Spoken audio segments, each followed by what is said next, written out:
Hello my dudes and dudettes, it's me again, bringing you another edition of Mastery of the Middle Game. Today we're going to be talking about a little bit of a different subject, and that is the great chess style of Mikail Tal. It's spelled T-A-L. Now a lot of you may not even heard of the guy. Well, he was the world champion back in the early 1960s. He was kind of a contemporary of Bobby Fischer. But the legacy that Tal left was these brilliant sacrifices. Now, were they sound? Well, in those days, they didn't have computers, so we really couldn't tell how really sound a Tal sacrifice really was. But it's kind of interesting that now that we have computers, we know that a lot of the sacrifices were not completely 100% sound. Does that mean that they weren't any good? No. That just means that with absolutely perfect play, if you had a computer, you could beat Tal. Okay? But the problem is we're not computers. And the practical effect is that the sacrifice would often work because under the pressure of the clock, and person under stress and everything, it was very, very hard over the board to actually refute a real Tal sacrifice. So I was very, in my younger days, I was very inspired by this type of play, this daring, sacrificial play. So I, actually started to incorporate, all kinds of sacrifices into my own play. Even when I became a master, I became, fairly proficient tactically. My favorite thing, my MO, my predilection, was to sack a piece. So I decided in the last round of a 1995 tournament to pull that same strategy on IM Gullermo Rey, who was rated probably around 24 or 50 at the time.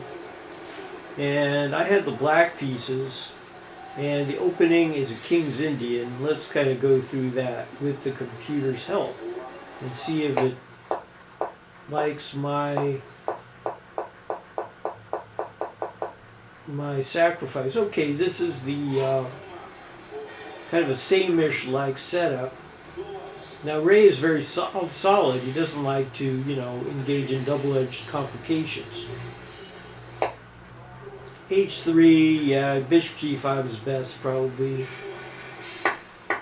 Now we got, kind of a symmetrical structure, so black has to figure out the best way to deploy his pieces.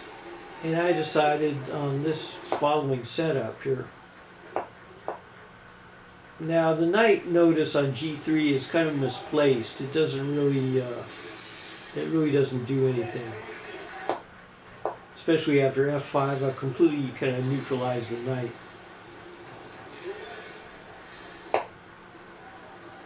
Now, right now, see, look, the computer gives us is about equal. So I don't see there's any real advantage for white here. Look at this knight, this is pathetic.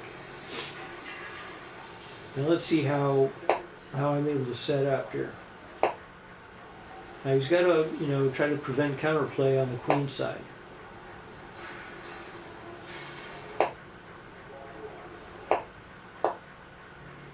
Now, I really want to enforce, get some muscle onto this b5 square. So now the computer doesn't like that. It says inaccuracy, a5 was best. But that wasn't going to stop me. I was going to play b5, and after ab, rook b6, I was going to get some pressure down on the b file. So,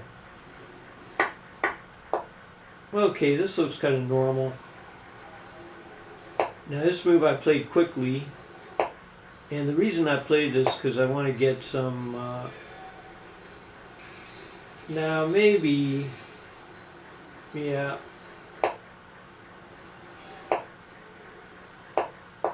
See, I really wanted to get the file. And because black has the open file, look at the evaluation, 0.9. So computer prefers black a little bit, but yet there's nothing concrete. Nothing concrete in the position. So, you know, and I do know that black has a very slight edge. That's about it. Now Gullermo Rey was wondering, what the heck are you doing? Why Queen F7? You know, we'll see at a later point why I played Queen F7. You know, there's a very good tactical reason why I played it. And again, another mysterious move. The computer says inaccuracy. Rook A3 was best. So the computer basically doesn't agree with many of the moves that I played here. Okay, this is what I was prepared for. Now you'll see why I played Queen F7. Because I'm preparing the Tal-like sacrifice here. Bing! Bing! Bing! See, this is the point. Now Gullermo Rey played that Rook A7 very quickly, and then my next move, watch this move. Bing! This move I played very quickly, because this is why the queen migrated over to F7, because now pawn takes knight, queen takes pawn, and there's no way to guard the G2, so that's why I played the queen F7. So now Gullermo Rey really started to think. I think the time controls in those days was 40-2, and Gullermo Rey really started thinking now. I mean, he really tanked here. He really started thinking. Now this is kind of an unclear sack, because you see, this is maybe the refutation of the entire sacrifice. And now here, I kind of missed, you know, what looks like the best, which is bishop b5. But instead I played a lemon. Now most humans would have played this move. It looks like such a good natural move. But in fact, it is a lemon, according to the computer. I should have played bishop b5, but it's very hard to play bishop b5 and give up the beautiful diagonal. So this is where Gullermo Rey missed a win. You know, he missed a win. If he plays rook a6 now, he just wins. But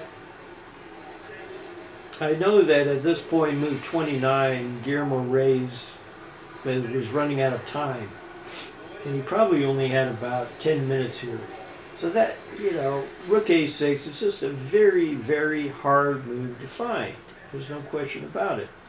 So let's see what he did though. He went here. That looks plausible. The computer doesn't like that move. Inaccuracy. Now I came in, and this is probably the best. And then I knew that maybe he should have moved the queen. I knew that. But under, you know, now I think Gullermo Rey might have had only like 7 or 8 minutes left. It's very hard to, you know, make a move like queen a2. I mean, that's, you know, that's just a very hard move to make here. So the natural move when this knight is in your face is just to rip it. You know, just simplify. Let's simplify. But it's a lemon. It's a total lemon. And now look at the computer evaluation. We're going from about an even game, and once he takes the knight, suddenly black is up 6 pawns. So the computer says it's over at this point. That's what the computer is saying. Now these moves are all forced. Now, sorry guys, I'm going too fast here. Sorry about that, guys. Okay, but at this point, we were kind of analyzing the game, and in the post-mortem, we had the late great John Grief analyzing with us. This is clearly forced. And now, I must have had about 40 minutes left on the clock, while Gullermo Rey had only 5 minutes. So, and this is on move 32, so we see that Gullermo Rey had only about 3 minutes left to make 7 moves. And at this point, they were asking John, said, John, what should White have played here? And then you know what John, the great John Grief said? He said, it doesn't matter. It's all over. And that's how good John Grief was. Look at the evaluation. Black is already winning by 6 pawns. In other words, it's all over. Why is it all over? Well, this bishop's dead. This bishop, light square bishop's dead. This bishop is a holy terror. This bishop, is just, a raking piece. It's a rapier-like piece. It just swoops in, and then this queen is devastating, the rook is devastating, and then this rook here is kind of out of play. So that's why the computer comes up with this evaluation. Now, Gullermo Rey only had 3 minutes. I had 30 minutes at this point. And guess what, folks? This Black's game is very easy to play. All I do is, threaten mate and swoop in. It's just very easy to play. But nevertheless, I took my time. When your opponent is in time pressure, don't try to blitz and play a 5-minute game with them. Okay? I know a lot of you are very fond of doing that, but it's bad. Okay, now look at this. This is open sesame. This is open season right here, folks. This king is wide open. Now I have to figure out how I'm going to get in there. And, I had plenty of time. So here's the first thing I'm doing. I'm threatening queen f3. Okay? Bishop d4 might also be a threat. But the computer says it's over. So let's see what he did here. Now that's plausible, okay? He wants to get rid of this very strong bishop. But it's too late already. The threats are coming very quickly. Now I love this move because if knight takes bishop, queen g3 mates very quickly. Queen g3. So he can't take the bishop. The computer gives knight f4, but again, queen check.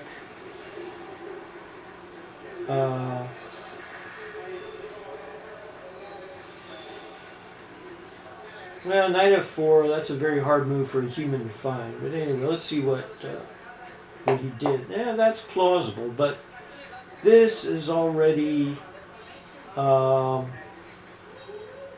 of like over at this point because he can't take knight takes bishop. There's a queen g2 mate, and he can't take the queen because this bishop is pinned. So at this point, with only a minute remaining, and the computer saying, okay, it's a mate in 7, White decided to resign. So the moral of the story is that sometimes when you have a slightly unsound sacrifice like the one I did here, it still may work out because of time pressure and the fact that you're not a computer. I mean, a computer would have won, but the majority of the humans just are not up to the task. Thanks for watching.